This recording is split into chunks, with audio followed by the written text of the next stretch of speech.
Hey Duck fans, Kurt here. Welcome to yet another FishDuck One-on-One video. Well, Tom Ward has been a staple for Oregon Ducks news coverage for some time now. A native Oregonian living the dream, getting paid to talk about Duck sports all day. Since 1998, he's been the face behind KVAL-TV Eugene sports coverage and the sports director at the station since 2005. In addition to local TV news coverage, Tom also anchors the fantastic production Inside the Pac.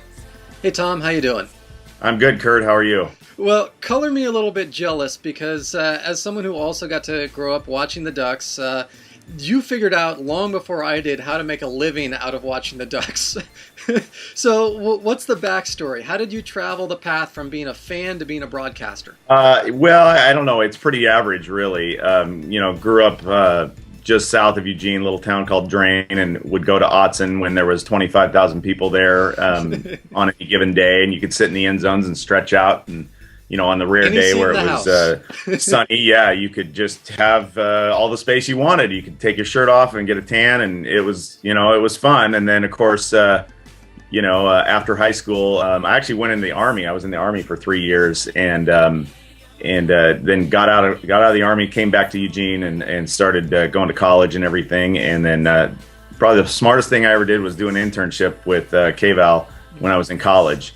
If you remember Walt Fox, yes. He was there with Todd McKim and those guys, and so got to know those guys. And as you know, sometimes it's often the relationships that you build with people, and that certainly proved true with Walt and Todd. So right place, right time. Somehow you stuck with an internship and you never left. Yeah, well, I did. Once I got done with college, I couldn't really find a job in TV that suited me, and so I got out of TV for a little while. Not that I was even in it at that point, but then just kind of sort of waited for my spot. I worked at another station here in town, and sort of bided my time. And then one day Todd called, and that was it. What I love about KVL's coverage is you put a lot of stuff up on YouTube. For out-of-state fans like me, I get to catch all of the content that you guys do, even though I'm not regional, to be able to watch the station. Yeah, well, that's I have 3 other guys that work very hard on the website and on distributing content, and so it's a 4-person team. We're the largest sports staff in the state, if not the Northwest, but they all work very hard getting that stuff, acquiring it, and putting it online. And so yeah, it's really a team effort, so I can't take all the credit for those kinds of things. Some credit. Yeah, well, I'm part of directing it. That's why I'm the sports director. But yeah, it's the good thing is too, I've got 3 guys who really enjoy it as much as I do. Maybe sometimes maybe they enjoy it more, I don't know, but yeah, they really get after it, and Nick Krupke does a great job kind of funneling everything into KVAL.com and sort of driving that. So yeah, it's like I said, it's a team effort. Terrific. Well, how about when you're covering games on site or you're doing interviews talking with guys, especially since on Inside the Pac, you have a lot of former players that come on the show. Now, I interview and talk to a lot of former players as well as a lifetime fan. And of course, on the outside, trying to be cool about it. But on the inside, I'm still that 8-year-old kid that ran on the field freaking out, go, wow, I'm actually talking to Kenny Wheaton or Kristen McLemore. How cool is this? They actually know me? Do you still have those moments from time to time, seeing the guys that you used to watch and now you get to work with them? That's funny. I don't, probably not as much as you. And the other thing is, like, Danny O'Neill married my wife and I, when he was a pastor here in Eugene. So he was the minister at our service. And so it's just, I don't know. I mean, and I talk to Kristen McLemore weekly. I mean, if not a couple times, 3 times a week. Just kind of, he's interested in getting into TV, and he's done a lot of stuff with us on Inside the Pac and KVAL News as well. So, yeah, I mean, I think it's just I think the coolest part for me is that to see these guys that went through their journey in college, and some of them went a little bit into the NFL or quite a bit in the NFL. To see them now, they want to come back to Eugene. They want to be close to this. They want to see the program succeed, and they also want to enjoy Eugene for the place that it is, which is, it's still, there's a lot of things that have changed here the last 20 years, but it's still a really good place to live, quality of life wise. Well, Inside the Pac is a very cool show. You know, I unfortunately don't get to watch it on TV because, you know, I don't live in Oregon, but I always check out the show online, and I think it's fantastic. I love how you always bring in former players to help you break things down, and you have a pretty cool format with it. But for those who have not seen Inside the Pac, break down a little bit of, you know, what the show's all about and where and when they can check it out. Well, it's always online at InsideThePac.com, so you can go there anytime. We post the newest editions on there. You know, it started in 2000. We used to be the Oregon Sports Network station, and after we no longer had that contract, we decided to do something a little bit different. So we came up with this format, and you know, it's come a long way in the now going into its 14th season that's been on. And you know, having the former players on, I think, just really adds like a, you know, obviously an important element because they can speak to it like myself or the other people on the show cannot. Mm-hmm. So yeah, and having them come in weekly, you have one guy one week and another guy the next week. You know, they joke about who looks fatter on TV. You know, they you know, amongst themselves, and you know, it's a lot of fun. I mean, it's when I sit down in that chair each week, Sunday, we tape the show usually around 1:30 or 2. Sometimes we do it live based on, you know, the needs of when we need to get it on the air or when games have been going. But for the most part, we tape it as live on Sunday afternoons. When I sit down there in that chair, I mean, all the work is now done. Okay, you've gone through all the video, you've gone through all the information, you've written the scripts, the show's produced, you're sitting in the chair, the lights are on, the cameras are ready. And that's when the fun starts. Any particular funny moments kind of stand out, or oh crap moments, or the infamous boom goes the dynamite kind of time? You know, there's been a couple over the years. I remember at the '99 Sun Bowl, we get there and we have this satellite truck rented, and allegedly it's like a production truck. It's for everything. So it's gonna do the fonts, it's gonna roll the tapes, it's gonna do all this stuff. Well, let's just suffice it to say it wasn't equipped for any of that. We've got a 1-hour show to do. Furthermore, we get there and we're under the assumption that somebody, whoever it may be, is providing us a technical director, somebody to push all the buttons and run the show. Well, we get there and we have none of that. So yours truly ended up directing and switching the show. You know, when I say switching the show, I mean pushing the buttons to make the different things go. Right. And you know, we made it through. Let's just say that. But that was one of those 1 hour time periods of your life that you wish you could just sort of block out and forget. And it was pre-game. It was when Oregon was taking on Minnesota. Of course, they won on the last second pass from Joey Harrington to Keenan Howry. And it, you know, it sort of once the game got there, it was like, oh, thank goodness, because that's over. You know. So anyway, yeah, it's been a lot of those types of things. We were at the '98 Aloha Bowl in Honolulu, and we are using the Hawaii station satellite truck, and they say, meet us here, no problem. So we go over there. Well, I guess there's no easy way to put it. They were going live from the scene of a middle school where a little kid had gotten hit by a car and got killed. So you're there and you're trying to do the sports stuff, and there's all this other things going on in the background, and it's just those are the kind of things that go on in TV news. I mean, it's just, you know, there's just no way. Sometimes there's no other explanation other than it's TV news. Right, right. So with all of my interviews, I certainly have my own blooper reel. Is there some hidden Tom Ward blooper reel that will never see the light of day among the public? I don't know. It's kind of out there every night. You know, I'd like to say that, you know, I don't make huge mistakes. I've probably made a couple, but none that jump off the top of my head here. But yeah, I mean, everybody makes mistakes, of course. But right. Yeah, I don't have. Fortunately, I'm not in the YouTube Hall of Fame right now. I try to keep it that way. Yeah, waiting for the day, unfortunately, when something goes viral. Right, right, and it happens these days. Unfortunately, a lot of the fans today, all they know is victories. They know Joey Harrington forward, even 1994 forward, just the good times. So do you sometimes have to maybe set people in their place, remind them, you know what, Oregon didn't always win 10 games a year? You know, occasionally I do have that conversation. I would say it's more with people on the outside that maybe aren't Duck fans, but know what I do, or they're friends of mine, and we get to talking football. Right. Say, oh man, it must be awesome to cover Oregon football, and yeah, it is.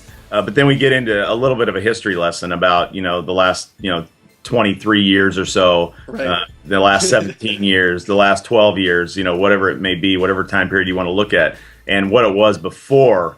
Pre 1987, basically. Right. And so yeah, and then they were kind of like, oh wow, I didn't know. So because nobody did at that time, nobody really knew about Duck football except for Duck fans and right. A few other people in the Pac-10s. I know you recently returned from an extensive road trip profiling all of the various Pac-12 schools, and that was built into part of your overall preview for the Pac-12 season.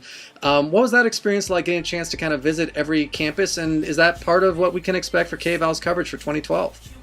Yeah, and we've actually just, yesterday was the last day of the daily previews. Like I did Colorado, that was the final one. So yeah, we've been having those for the last couple of weeks, and the road trip is great. I mean, we get the daily reports in on KVAL News, and then for the Inside the Pac preseason special, right. we have a North and a South Division previews where we visit each of the places. So that's online, obviously, and you can see that. The trip is a one-of-a-kind thing. I mean, nobody else does it. The SIDs around the conference all tell me that it's really cool that we do it. I think they appreciate that somebody's still doing something like that. Right. But it's all on the road. It's a complete road trip. So with the addition of Colorado and Utah, it has made the trip a little more intensive than it was, to say the least. So, I mean, you get those first 6 schools out of the way, like boom, boom in the Bay Area, and then boom, boom in LA. And then Arizona, there's a trip in the day down to Tucson, because we usually don't stay in Tucson. There's no need. You can just pop down from Phoenix and then go back. But then after that, the road tripping begins, because you've got to get from Phoenix to Boulder, which is basically about 11 hours on the road. And then from Boulder to Salt Lake is another... it's 7.5, 8, somewhere in there. So it's it's a healthy road trip. But yeah, we go to all the schools, and I've done it now. I think this year was my 10th road trip. We've been doing it for quite a while now, and seeing all the places is cool. We have various spots that we like to eat now. We know where they are, and you kind of get to know the lay of the land. And yeah, it's a lot of fun. Awesome. Well, from the perspective of a sports director, as well as doing local news coverage for the Eugene community, how difficult is it to squeeze in all the coverage that you want to do with each broadcast? Because during the news, there's only a finite time that you get to cover sports, and you always need to do your Ducks and your Beavers coverage, but then there's local high school sports and national news as well. That's got to be tough, finding a way to pack all of that into a finite time. How do you manage that? Yeah, no question. It's probably the biggest challenge, other than sometimes logistically getting out and acquiring the different videos that we need. Last night, for example, we had high school football started. So we've got the Ducks preview, obviously, and then we're talking a little bit about Oregon State and them being disappointed about their game being postponed. And then you've got all this high school action, and then Stanford played San Jose State last night. So yeah, on an average night, I usually get 3.5 minutes at 11 o'clock. Last night I got 6. So I can't ask for more time when it's warranted. And last night I did. So yeah, we had 6 minutes of high school football and scores, a little bit of Ducks preview, a little bit of Beavers being disappointed about their postponement, San Jose State, and then on down the line. Even the Eugene Emeralds wrapped up their season last night and missed out on making the playoffs. So yeah, it's definitely, you got to juggle a few things. You got to keep tabs on a bunch of different games. Saturdays are crazy as well, and things like that. But yeah, it's definitely once you get it all put together and you're out on the set, then you can just take a deep breath, because all you got to do now is do the show, and sometimes that's the easiest part. There's obviously a lot taking place right now in sports, as you just mentioned. High school sports, the Emerald just wrapped up, and college football's here, and it's the 2012 season. There's a lot of interesting storylines to look at. Certainly all eyes have been on the quarterback battle all summer, and this offseason was filled with a lot of various storylines. Somehow Chip Kelly leaving for Tampa Bay turned into Chip Kelly's hot tub as storylines. And then people freaking out over rumors of Brian Bennett transferring and everything else. But what are you most intrigued about the 2012 Oregon Ducks football team? Yeah, I think it's that the offense, if Chip Kelly can keep the offense rolling, in essence, reload, no more LaMichael, no more Darren Thomas, right. The receiving core is, turning into something different that, it's new faces. The defense, I think, looks really good. I mean, I expect them to have a great year, but yeah, I think it's the offense and seeing if Chip can keep this going, and prove that it's the system, because I think that's been the kind of the theory the whole time, is that, yeah, Oregon has good athletes, they recruit great players, but then they put them in a position to be able to succeed, and the system makes it easier for them. So we're going to see if that's the case. Now, are we really going to know much after 3 games? I'm not sure that we are, because of the opponents.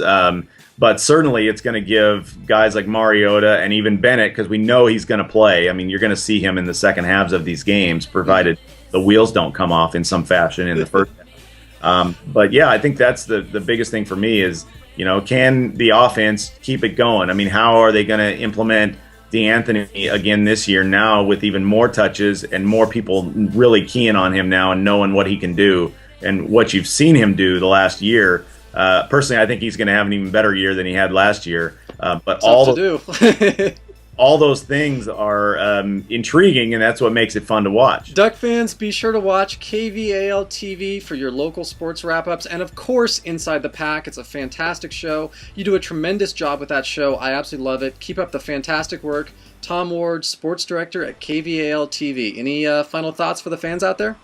Well, thanks for the kind words, and no, I appreciate you having me on. And did you want my prediction for this game or for the season? How about for the season? Yeah, well, I think they're going to go undefeated at home. And that November 3rd game, I think we all know that's the one to circle. So they're going to get, I think they're going to get 2 cracks at USC. So let's just leave it at that. Nicely done, Tom. Well, thank you for all of your great work. Tom Ward, sports director at KVAL-TV. Go Ducks!